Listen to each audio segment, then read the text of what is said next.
ఆత్మీయ వీక్షకులందరికీ నమస్కారం. శుభ సాయంత్రం.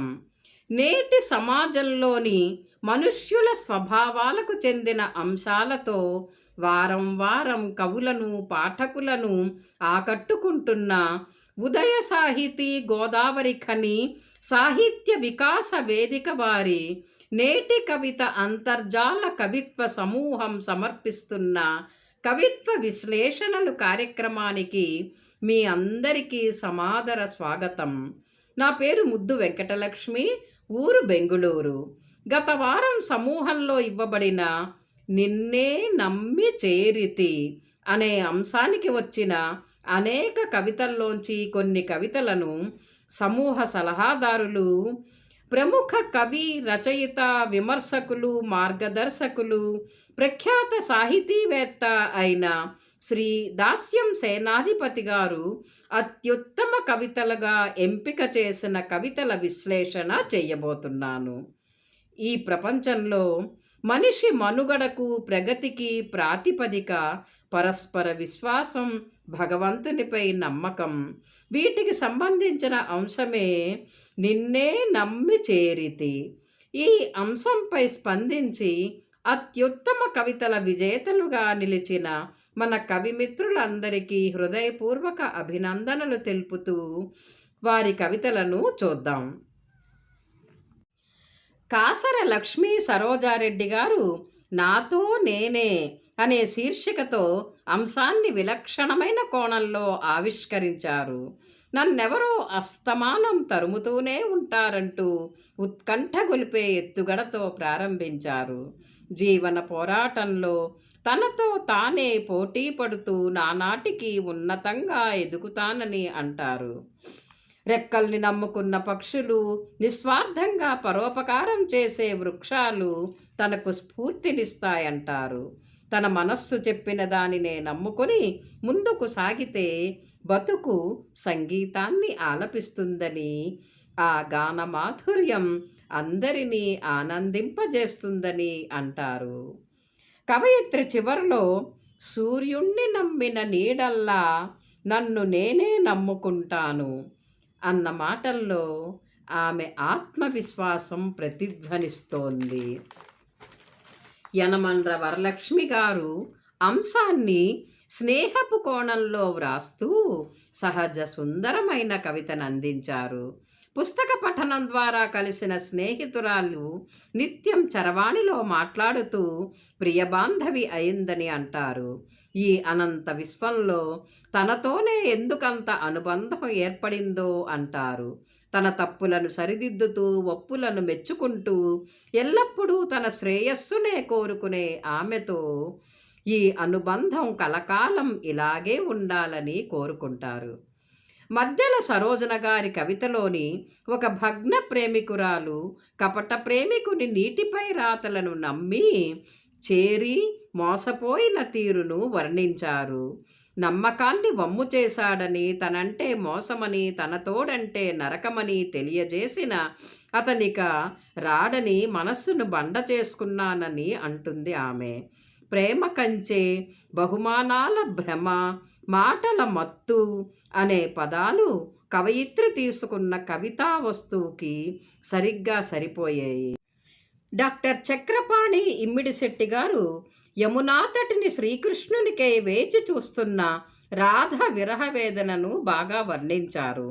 అష్టభార్యల మురిపింపులుంటేనేమి, 16,000 గోపకాంతలుంటేనేమి, చిత్తశుద్ధితో తననే నమ్ముకున్న రాధపై కరుణ చూపించాడని, ఆమె అంటే అతనికి మనసులో ఎంతో ఇష్టమని, ప్రేమ జగతికి కొత్త అర్థం చెప్పాడని, గోకులమున పదిలమైన చోటునిచ్చాడని అంటారు కవి.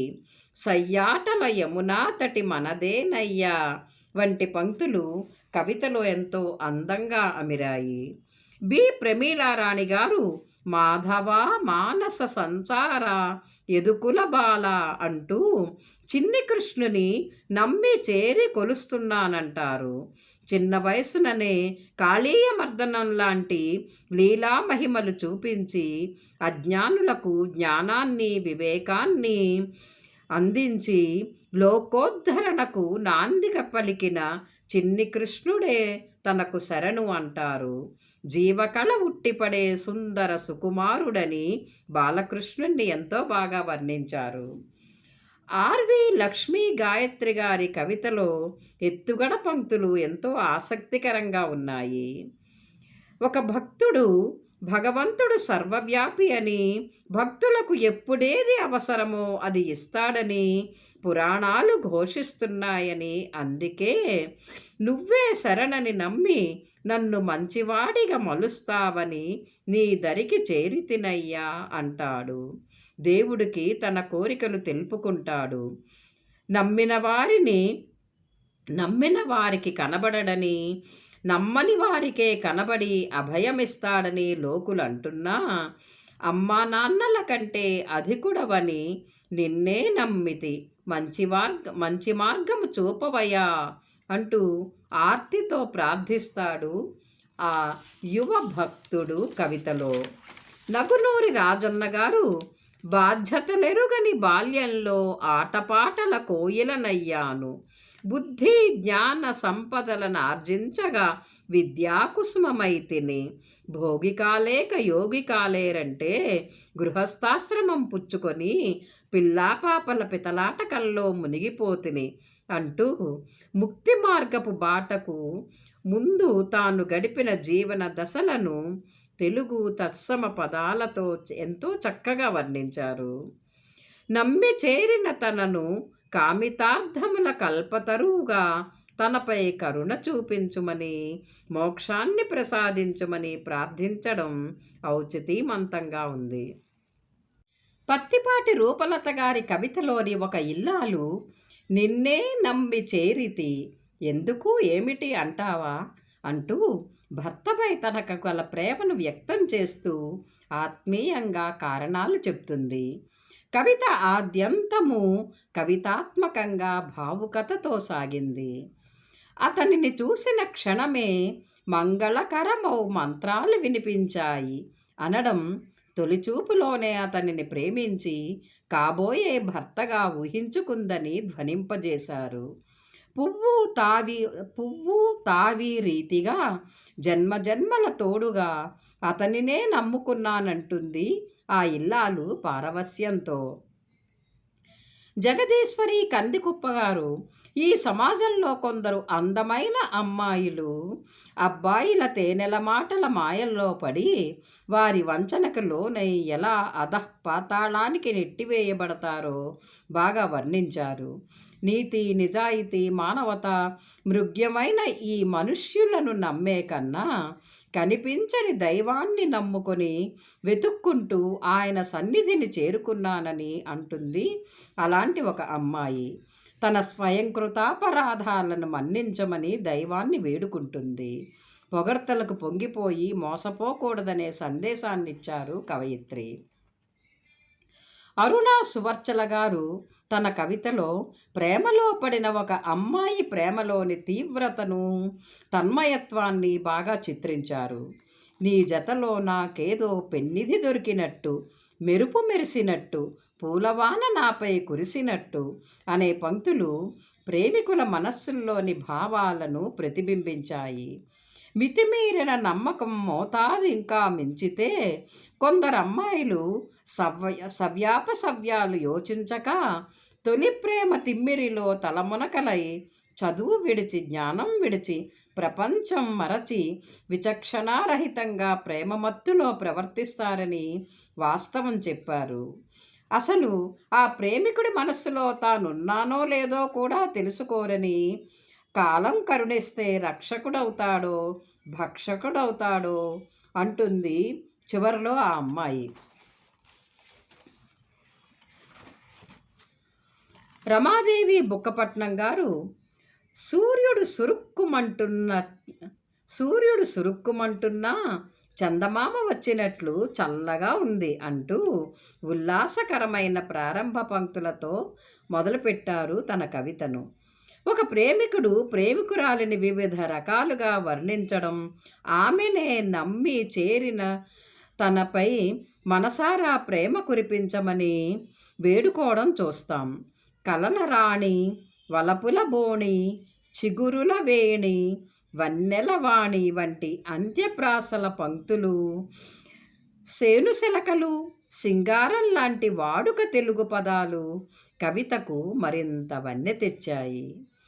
ఉరిమళ్ళ సునంద గారు తనదైన శైలిలో నిన్నే నమ్మి చేరినందుకు అనే శీర్షికతో నమ్మకాన్ని నట్టేట్లో ముంచిన మోసపు ప్రేమికుని చిత్రిస్తారు. కవితలోని ఒక ప్రేమికురాలు ప్రియుడి హంగులు ఆర్భాటాల ప్రపంచం నచ్చకపోయినా అతనిని తన ప్రేమతో మార్చుకోవచ్చని అనే నమ్మకంతో అతన్ని చేరడానికి అనుసరించి వెళ్తే తెలిసింది అతను అద్దంలో చందమామ అని, ఎండమావి అని అర్థమైందని అంటుంది. నమ్మిక చేరికల మధ్య అనంతమైన అగాధాన్ని సృష్టించాడని, వమ్మైన ఆశలింకా చిగురించవని ఇట్లాంటి పంక్తులు ఆలోచనాత్మకంగా ఉన్నాయి. కొమరోజు మాధవి గారు పురాణ ప్రసిద్ధమైన కృష్ణ కుచేలుల స్నేహబంధాన్ని బాగా వర్ణించారు. లోకబాంధవుడైన శ్రీకృష్ణుని నమ్మి దరిచేరిన కుచేలుడు తాను వచ్చిన పని మర్చిపోయి గోవిందనామస్మరణం చేస్తాడు. అతని మనస్సును అర్థం చేసుకున్న మిత్రుడు శ్రీకృష్ణుడు అతనికి తరగని సిరినిచ్చాడు. భగవంతుడు తనని నమ్మి చేరిన భక్తులకు తోడుగా ఉంటాడనే సత్యాన్ని అలతి అలతి పదాల్లో ఎంతో బాగా చిత్రించారు కవయిత్రి. రాధికా నరేన్ గారు బృందావనంలో మాధవునికై ఎదురు చూస్తున్న రాధ ఆర్తిని ఆరాధనను వర్ణిస్తూ మంచి భావగీతాన్ని అందించారు. నా అందెల రవళిలో నీ మోహన మురళీ శృతిలయనై నువ్వే కనుపాపల్లో ఊహల మబ్బుగా కమ్ముకొని వంటి భావచిత్రాలు పాఠకులను ఎంతగానో అలరిస్తాయి. ఆద్యంతము ఆలంకారిక శైలిలో వ్రాసిన ఈ కవిత చదవడానికి ఆస్వాదించడానికి ఎంతో బాగుంది. ఎర్రాబత్తిన మునీంద్ర గారి కవిత పైకి కఠిన పాషాణులుగా కనిపించే వ్యక్తులు స్వభావరీత్యా ఎంత సున్నితంగా ఉంటారో ఎంత నమ్మదగ్గ వ్యక్తులో చెబుతుంది. ఊహించనే లేదు సుమా అనే శీర్షిక, నీ రాతి కన్నులు జాలి దయల ఉలితో చెక్కినంతనే వర్షిస్తాయనుకోలేదు అనే ఎత్తుగడ పంక్తులు కవిత సారాంశాన్ని తమలో ఇముడ్చుకున్నాయి. సహనంతో వేచి ఉంటే నమ్మకమనే విత్తు బలపడి వృక్షమవుతుందంటారు కవి. చివరి పంక్తిలో నీ చేయి వీడనని ప్రమాణం చేస్తున్నా అని ప్రేమికురాలు అనడం గమనార్హం. ఈ రోజుల్లో తొందరపడి అపార్థం చేసుకొని ప్రేమికులను జీవిత భాగస్వాములను వీడి వెళ్ళిపోతున్న ఈనాటి అమ్మాయిలకు ఈ కవిత ఒక కనువిప్పు. జి సాయి చంద్రశేఖర్ గారు తనదైన నాటకీయ శైలిలో ఏరిన పువ్వుల నడుగు ఎంత పరితపించానో అంటూ కవితను ప్రారంభించారు. రెప్పల నడుమ నీ పదద్వయమే అనే పంక్తి ద్వారా కవి భగవంతుని కరుణ కోసం, దర్శనం కోసం ఆర్తితో వేడుకుంటున్నట్టుగా అనిపిస్తుంది. నేను అనే అహంభావన సముద్రమంతగా చుట్టుకొని ఒడ్డు అంటే మోక్షం కనుచూపు మేరలోనే ఉన్నా అక్కడికి చేర్చే దేవుని కోసం ఎంతకని ఎదురుచూపు అనడంలో దేవునిపై కవికున్న అపార నమ్మకాన్ని వ్యాజ్యస్థుతిలో వ్యక్తం చెయ్యడం కనిపిస్తుంది. కందుకూరి మనోహర్ గారు తాత్విక ధోరణిలో తన కవితను వినిపించారు. ఈ భూమిపై జీవి జన్మ జన్మలుగా మోక్షం కోసం, భగవంతుని సన్నిధి కోసం తపిస్తూ ఉంటుందని అంటారు. చెట్టును పట్టుకున్న కాయ పండుగా మారే వరకే అనే భావగణం ఎంతో అర్థవంతంగా ఉంది. నమ్మకం అపనమ్మకాల మధ్య ఊగిసలాడుతున్న భక్తుని మనస్థితిని పాఠకుల కళ్ళెదుట నిలిపారు. చివరికి నమ్మినదే నా దైవమని నడక సాగిస్తున్నా అంటూ సకారాత్మక వైఖరిని ప్రకటించారు కవి. అనాసి జ్యోతి గారి కవిత ప్రేమలో పడిన అమ్మాయి భావాలను బాగా చిత్రించింది. అతనిని చూసిన ఆ క్షణం తనలో ఏదో తెలియని భావన కలిగిందని, తన ప్రమేయం లేకుండానే తన మనస్సు ఊహల్లో తేలిపోతోందని అంటుంది.